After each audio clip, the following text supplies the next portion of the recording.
un tirage en pyramide pour évoquer les potentiels des énergies en présence pour l'année 2025, adressé à tous les auditeurs, toutes les personnes qui vont regarder cette vidéo. Alors, mélange les cartes.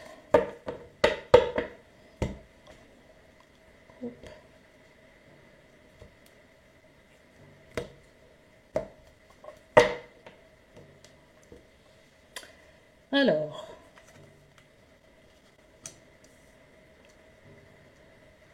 c'est un tirage à 7 cartes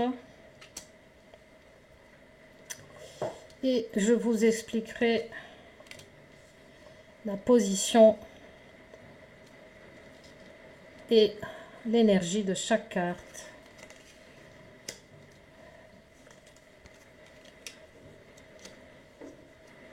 J'espère qu'elles vont être visibles dans l'écran qui est quand même serré. J'arrive pas à mieux faire. Ok. Bon. La première carte représente le passé. La deuxième carte représente l'énergie du présent. La troisième carte représente l'énergie dans le futur proche. La carte en haut de la pyramide représente l'influence cachée, les énergies cachées qui gouvernent toute la pyramide. Ces deux cartes, ce sont des clarificateurs, des cartes clarificatrices par rapport à l'énergie en présence. Ça, c'est la résultante. Donc, je trouve que c'est un excellent tirage.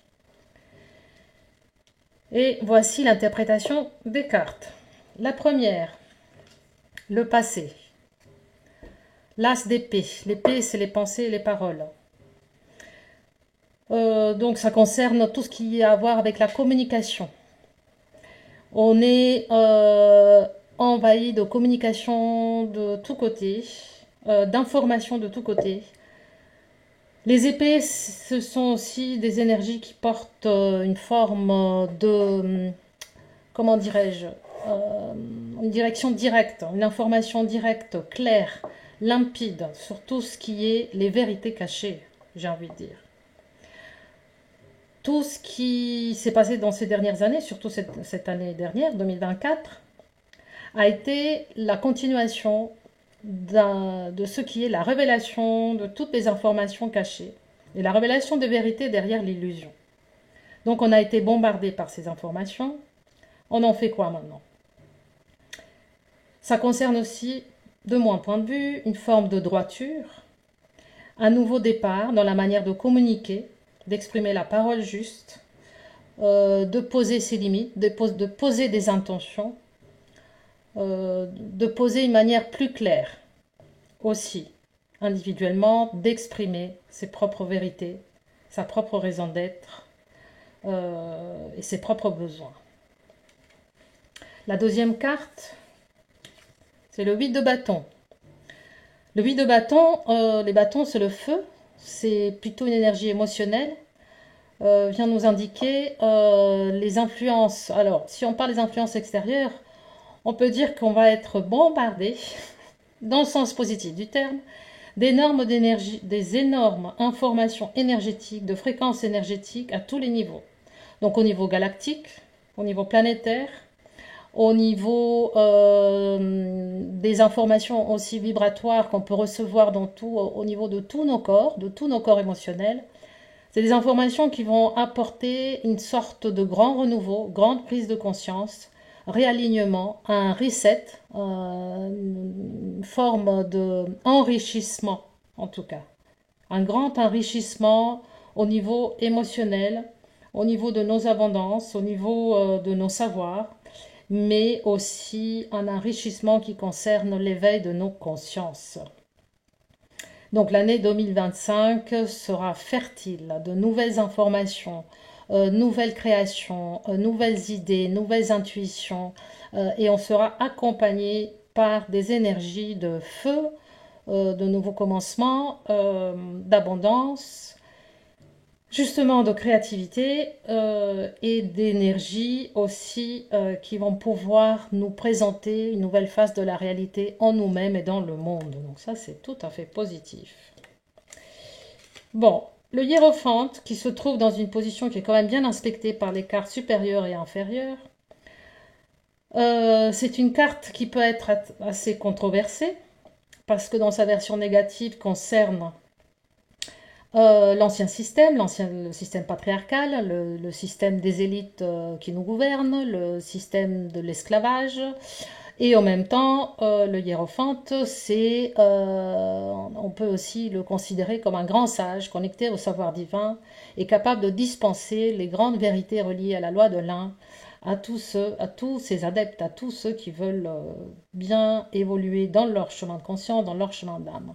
Or, trouver cette carte qui concerne le futur proche entre le roi de bâton et les bâtons vient me dire aussi que les révélations concernant l'état profond, l'état de l'ombre, les conspirations secrètes, tout ce qui nous a été caché depuis des années, notamment notre histoire, que ce soit dans le domaine de la religion et dans tous les domaines du savoir, vont nous être révélées. Donc on va d'un côté recevoir les révélations puissantes du fait de ce 8 de bâton là et du roi de bâton, on va le voir tout à l'heure, qui nous permettent de dévoiler, de envoyer beaucoup plus de lumière dans les ombres qui nous ont gouvernés, dans le mensonge, dans l'illusion qui nous a tenus jusqu'à aujourd'hui et depuis des années d'histoire. Je crois que avec cette carte, ce qui va nous être révélé, c'est aussi les revers de toutes les formes de religion dans le monde. On va découvrir pourquoi elles ont été créées, à quelle fin, et pour le bénéfice de qui.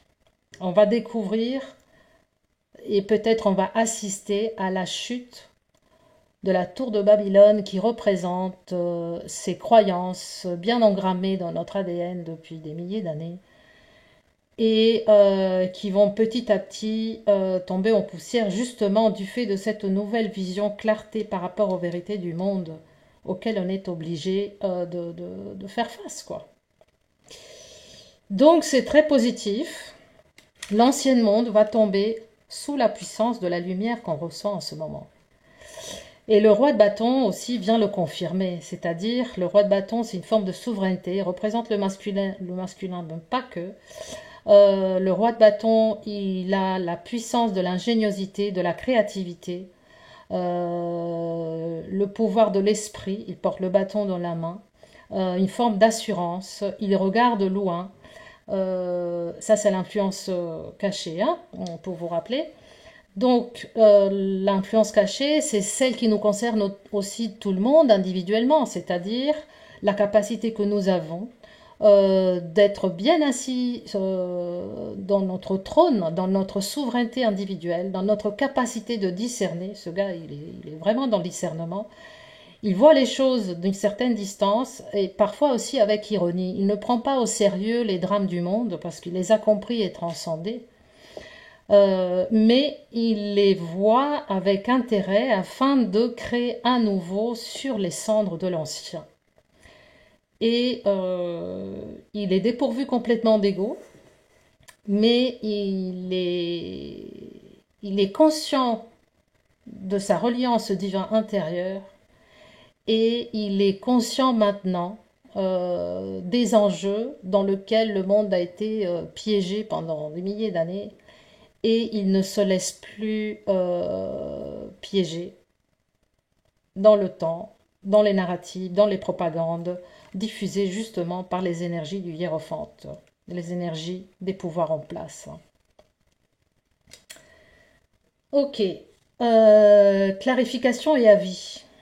L'année prochaine, on va pouvoir commencer à voir avec ces deux cartes avoir poussé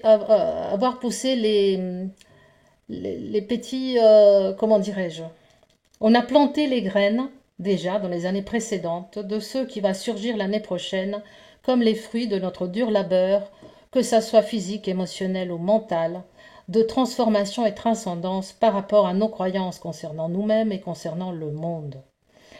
Vous voyez, c'est ce personnage qui, patiemment, il est en train d'attendre le printemps pour assister à la pousse des nouveaux bourgeons venant de toutes les graines qu'il a plantées dans l'hiver.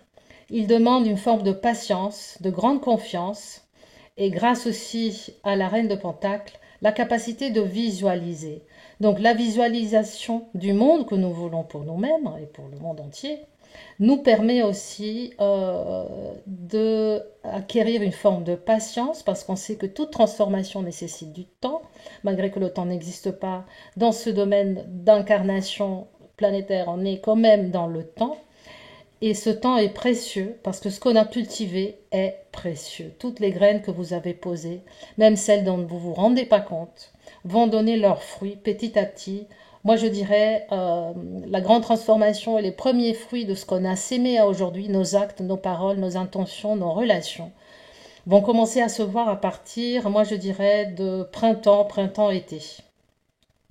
Je crois qu'au printemps-été, on commencera à avoir les premiers retours des effets bénéfiques de tout ce qu'on a reçu énergétiquement, de tout ce qu'on a pu être capable de transformer en nous, de tout ce qu'on a visualisé, tout en étant cohérent à notre cœur, tout en se... cette femme, elle prend soin d'elle-même, elle prend soin de son corps. Les pentacles signifient bien sûr une forme d'abondance matérielle, mais en particulier abondance dans la qualité de la manière dont je traite mon corps, dont je m'occupe de moi-même, dont je pose aussi mes limites, dont je cultive mon énergie dans mon espace énergétique, dans mon espace de vie. Et elle a la grande capacité de la manifestation de ce nouveau monde que nous attendons tous et que nous avons déjà commencé à s'aimer déjà cet hiver et dont nous verrons des premiers résultats en début d'année. Et la dernière carte, la résultante, qui est magnifique, c'est le 9 de Pentacle. Le 9 de Pentacle représente une forme d'indépendance, comment on peut dire, individuelle, financière, matérielle, mais surtout une grande indépendance d'esprit. Cette carte signifie pour moi la liberté, la royauté en soi-même, la reconnaissance de notre souveraineté intérieure. Cette femme, elle n'a qu'à faire de ce qui se passe extérieurement dans le monde. Elle est dans le monde, elle manifeste le monde qu'elle a souhaité grâce à la reine de Pentacle. Elle est passée par ce passage de manifestation. Et ça y est, elle peut enfin jouir de tout ce qu'elle a envisionné, de tout ce qu'elle a manifesté dans sa vie. Elle est dans une forme d'intégrité. Elle est sortie complètement de codes de vie, de codes tout court qui auraient pu l'emprisonner dans le passé ou dans ses vies passées précédentes, dont elle se dépouille complètement. Et elle engage son nouveau départ dans la sérénité, dans une paix intérieure, dans un sentiment de sécurité et une forme d'invincibilité aussi. Je vois avec cette carte, notamment et avec celle précédente aussi, la réémergence du pouvoir du féminin, la manière dont l'énergie féminine va enfin se montrer au grand jour pour guérir elle-même et le monde. Donc l'énergie féminine, pas seulement vis-à-vis des femmes, mais aussi vis-à-vis des hommes. C'est une énergie qui va pouvoir guérir le féminin et le masculin qui ont été manipulés, blessés, traumatisés dans les vies précédentes, au niveau de leurs histoires, leur mémoire. Elle vient réparer et retrouver, grâce à ces réparations, grâce à ces transmutations, une nouvelle fertilité de l'être. Cette femme, pour moi, représente l'être dans toute sa splendeur. Le courage d'être sans peur, indépendante, souveraine dans le nouveau monde qu'elle a déjà commencé à s'aimer. Et à s'aimer, S apostrophe aimer. Donc écoutez, malgré les bouleversements de toutes les révélations concernant le vieux monde qui s'écroule, il va y avoir quand même, je pense, ça va secouer, hein, du fait de cette carte, mais la résultante, soyez patient, soyez persévérant, soyez confiant, parce que on est en train de vivre un moment exceptionnel de renversement d'une ancienne histoire et du début de la nouvelle, grâce à chacun d'entre vous. Je vous souhaite une excellente fin d'année, remplissez-vous de lumière, répandez-la partout, soyez heureux et rigolez, ne prenez pas la vie trop au sérieux, soyez vous-même. Je vous aime.